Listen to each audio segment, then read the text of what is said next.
A native elder claims, I was told that there were four violent species in the universe and humans were one of them.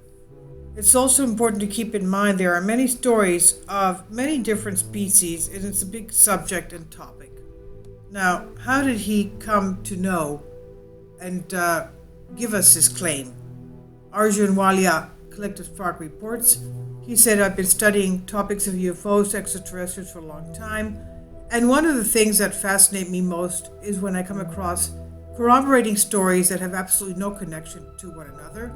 I've come across more interesting corroborations in my search by reading another book that explores the subject written by Dr. Andy Six Killer Clark, Professor Emeritus at Montana State University. Dr. Clark is Cherokee, Choctaw, and has been researching the Star People for many years. As we know, the Native Americans used to call them the Anu. That sounds a lot like Anunnaki, doesn't it? They called them the Anu, and they were collecting encounters between them and Native Indians. He said, I recently published 2 articles detailing the indigenous stories of encounters with the Star People. One was regarding an indigenous elder who shared the story about the Star People that crashed on his reservation, which you can read in the link here. Kindly support my Patreon account since YouTube has again demonetized my YouTube channel. The daily posts are 5 videos daily, and they are totally different from what I have on my YouTube channel. Thank you so much for your support and that you find all my content so interesting. You'll find the Patreon account details in the description box below. And the second article published a few days ago about an elder who showed Dr. Clark a petrified alien heart, which he claimed belonged to the Star People, and you can read that in the link here. And he said, I wrote a third article using the same book titled, They Live Underground. Indigenous elders shared stories about Star People living inside the Earth, and you can read that there. Now, the book is called Encounters with Star People, Untold Stories of American Indians, which is where this information comes from that book called Encounters with Star People, Untold Stories of American Indians. That is, they're American Indian legends, okay?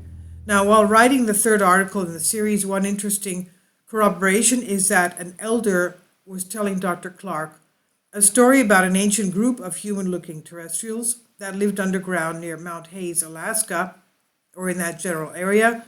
This instantly reminded me of the U.S. government program in connection with the CIA and Stanford Research Institute called Stargate.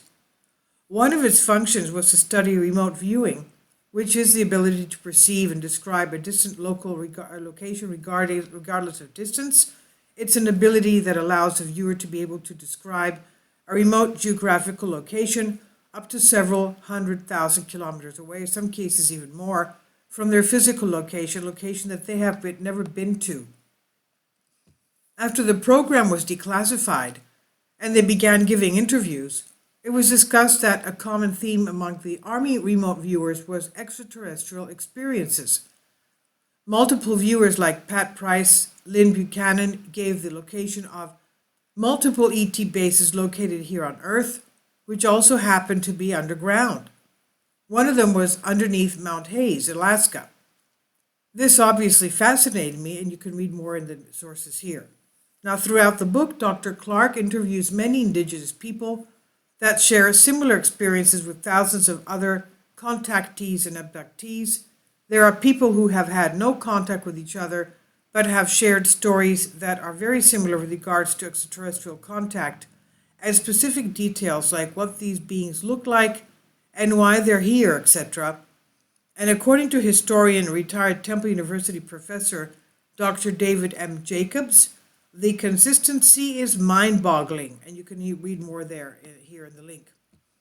As I've expressed in my previous articles about Dr. Clark, she's been researching the Star People and collecting encounters between them and Native Indians for many years, but I'd like to highlight a specific one in the article.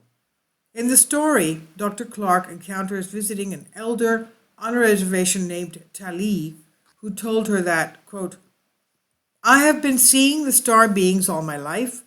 The first time I was 8 years old, I was berry picking down by the river. I watched the craft come down and land across the river. I crossed the river, stepping carefully on the rocks so I didn't get my feet wet. I was curious. I had never seen anything like it. When I got within 20 feet, a door opened and I walked inside. I remember that the star beings made me feel welcome. There were two women. One brushed my hair and told me it was beautiful.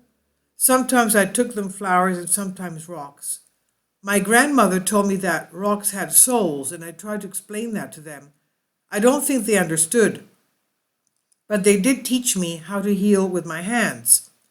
The star doctors taught me how to cure diseases with my hands. They taught my grandmother how to heal too. People used to come from all over for healings, end quote. She talks about how when her grandmother passed, the star beings were very sad, and that she was tasked with continuing her work and to learn about herbs and healing people naturally and metaphysically.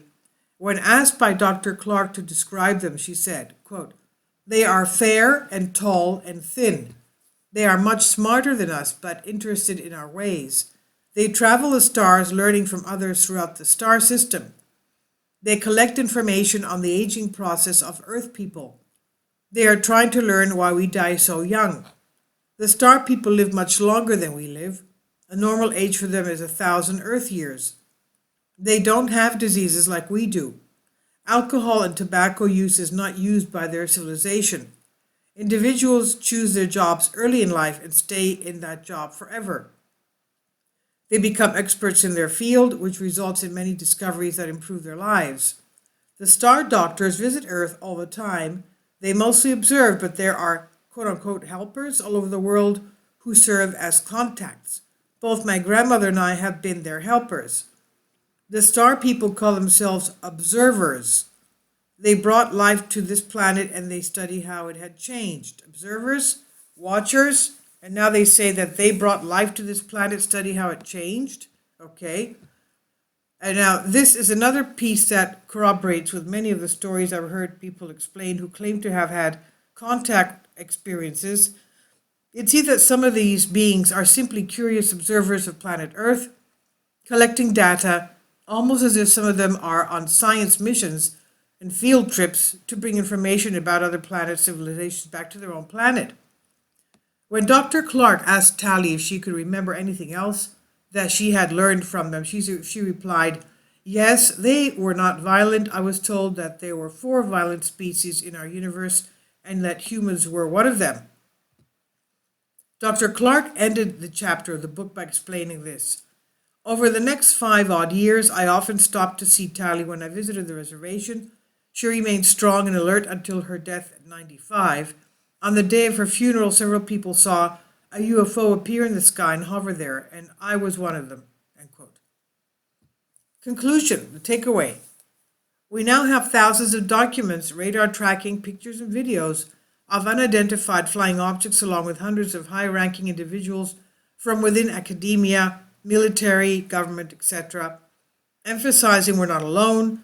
This is the biggest story in human history with huge implications and really begs so many other questions.